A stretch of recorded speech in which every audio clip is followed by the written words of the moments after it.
গাজীপুরের শ্রীপুরে বসতবাড়ির চারপাশে 5 বিঘা জমিতে সবুজের সমারোহ। বাড়ির আঙিনা থেকে শুরু করে পুকুর পাড় সবখানেই মাচায় ঝুলছে শীতকালীন সবজি লাউ।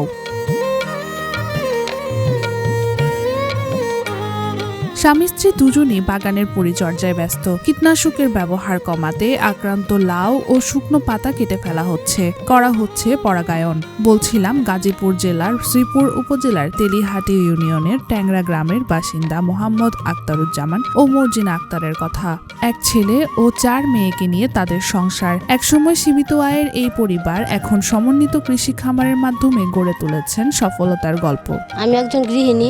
আমার স্বামী আগে ইলেকট্রিক কাজ করতো। তারপর আমরা 20টা চারা থেকে প্রথম আঙিনায় নিজেদের খাওয়ার জন্য লাগাই। তারপর এখানে খুব লাভজনক হয়। 20-25 হাজার টাকা আমরা এখান থেকে বিক্রি করি এবং নিজেরাও খাই। তারপর দেখা গেলো যে দূরে কাজের থেকে বাড়িতে কৃষিকাজেই ভালো। তারপর 2 স্বামী স্ত্রী যুক্তি করে আমরা মানুষের জায়গা লিজ নিয়ে তারপর আমরা কৃষিকাজ শুরু করি, লাউ চাষ শুরু করি। আগে বাজারে বিক্রি করতাম, এখন সবাই জানার পর এখন বাড়ি থেকে বিক্রি করে ফেলি। দাম পাচ্ছি ভালো। প্রথম বিক্রি করছি 75 টাকা করে পিস, পরে 60 টাকা, এখন আমরা 50 টাকা করে দিই। 2022 সাল থেকে বাড়ির আশেপাশে লাউ আর শাকসবজির চাষ শুরু করে মর্জিনা। পরে ভালো ফলন হওয়ায় জমি লিজ নিয়ে বড় পরিসরে চাষ শুরু করে তারা। গতবার লাগাইছিলাম 2 বিঘা জায়গার মধ্যে। আস্তে আস্তে আমরা বাড়াইতে এবারে আমরা 5-6 বিঘা জায়গার মতো লাগাইছি। আগে খুব অভাব অনটন করতাম, সন্তান নিয়ে খুব কষ্টে চলতাম। আমার 4টা মেয়ে, আমি খুব কষ্ট করতাম। কিন্তু এখন এই লাউ চাষ করে আমরা খুব স্বাবলম্বী। এখন আমাদের কৃষি অফিস থেকে খুব সাহায্য করে, তারা আমাদেরকে বীজ দিয়েছে এবং সার দিয়েছে। বাড়তি 2টা গরু কিনছি, ফিজিয়ান জাতের 2টা গাভী কিনছি, জায়গা রাখছি। ছেলে মেয়েদেরকে লেখাপড়া করাচ্ছি। 1 মেয়ে কলেজে পড়তেছে, আর 3 মেয়ে, 1 মেয়ে হাই স্কুলে, 3 মেয়ে প্রাইমারি স্কুলে। সবাইকে লেখাপড়া করাচ্ছি। অনেক লোক আসে আমাদের কাছ থেকে যুক্তি নেওয়ার জন্য।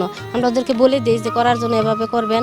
কৃষিকাজে আসলে খুব ভালো, তারাও সব চাষ করুক, চাষ করে তারাও স্বাবলম্বী হোক, তারাও খুব ভালো চলুক। গত বছর 4 বিঘা জমিতে লাউ চাষ করে প্রায় 18 লাখ টাকা বিক্রি করেছিলেন তারা। চলতি বছর সেই জমির পরিমাণ বেড়ে দাঁড়িয়েছে 6 বিঘায়। প্রাকৃতিক দুর্যোগ না হলে এবছরও 15 থেকে 20 লাখ টাকার লাউ বিক্রির আশা করছেন এই দম্পতি। 20টা চারা লাগাইছিলাম বাসার পাশেই। 20টা চারা থেকে আমি 20 থেকে 25 হাজার টাকার লাউ বিক্রি করি এবং নিজেরা খাই, প্রতিবেশীকে দিই। আসলে আমি বিক্রির উদ্দেশ্যে কিন্তু আমি চারাটি লাগাইছিলাম না, খাওয়ার উদ্দেশ্যে লাগাইছিলাম। এবং এত সুন্দর ফলন হয়েছিল, আমার এই ফলন দেখা, সৌন্দর্য দেখা আমার একটা নেশা হয়ে গেছে।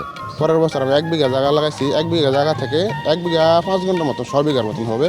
আমি 4 লক্ষ টাকা লাউ বেচছি। এই আমি লাউর মধ্যে নেশা হয়েছে। আমি অন্য কাজ ছাইরা পরের বছর আমি 3 বিঘা লাউ করি। গত বছর 4 বিঘা করছিলাম, এবার 6 বিঘা লাগাইছি। সব কাজ বাদ, 2জনে একসাথে কাজ করবো এবং এটার মধ্যে লাভজনক বেশি। গত বছর আমি 22 লক্ষ টাকা লাভ বেচছি 6 মাসে।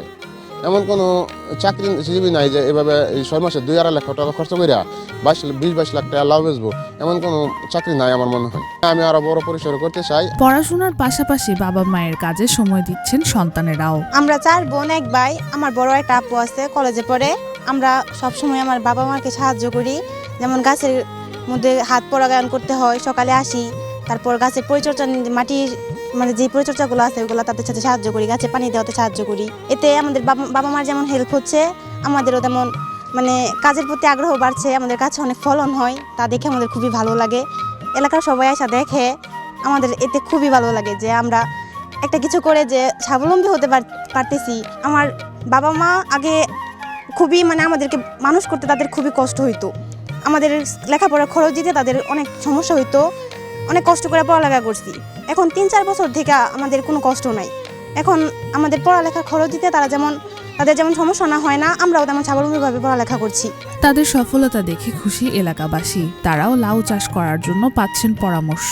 আমরা এই জায়গায় স্থানীয় লোক, আমরা এই জায়গায় কাজ করি লাউ খেতে। আমার বয়সে এত লাউ দেখি নাই, 2 বছর ধরে দেখতেছি সে চাষাবাদ করতেছে, ছেলে মেয়ে নিয়ে চলতেছে। 1 মেয়ে কলেজে পড়ে, 1জন ট্রেনে পড়ে, ছোটো বড়ো মিলে 8-9 জন খানেওলা এই ফ্যামিলিতে।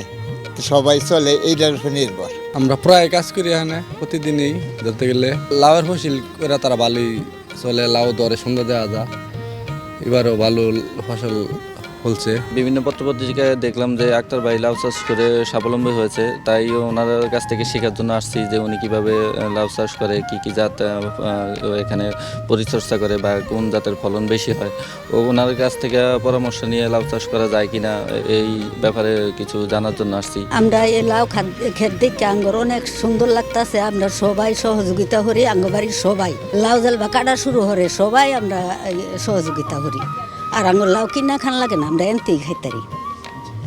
এই দুই আঙ্গর 8জন মানুষ আছে, তারা চল্লা ফিরা আল্লাহ দিলে সুখে চলতেছে, লেখাপড়ার খরচ চালাইতেছে। ভবিষ্যতেও যাতে এই চাষাবাদ ধরে রাখতে পারেন সেজন্য কৃষি বিভাগের পক্ষ থেকে নিয়মিত পরামর্শ ও সহযোগিতা করার কথা জানান এই কর্মকর্তা। 2025-26 অর্থবছরের প্রণোদনা কর্মসূচির আওতায় আমরা 20% জমির জন্য লাউয়ের বীজ এবং সার প্রদান করেছিলাম। উনি উদ্বুদ্ধ হয়ে আরও 5 বিঘা জমিতে লাউয়ের চাষ করেছেন। আমাদের কৃষি সম্প্রসারণ অধিদপ্তর শ্রীপুরের পক্ষ থেকে তাকে সকল ধরনের কারিগরি সহযোগিতা প্রদান করা হচ্ছে। পোকামাকড় এবং রোগবালাই দমনে, নিরাপদ এবং বিষমুক্ত ফসল উৎপাদনের জন্য ফেরোমন ট্র্যাপ ব্যবহারের পরামর্শ দেওয়া হয়েছে। আমরা সর্বাত্মক সহযোগিতা করছি। আমরা চাই এ ধরনের উদ্যোক্তা গড়ে উঠুক এবং তারা স্বাবলম্বী হোক। পরিশ্রম, পরিকল্পনা আর কৃষি বিভাগের পরামর্শ, এই তিনের সমন্বয়েই সফলতার মুখ দেখছেন আক্তার মর্জিনা দম্পতি। তাদের এই উদ্যোগ এলাকার অন্য কৃষকদেরও অনুপ্রেরণা দিচ্ছে।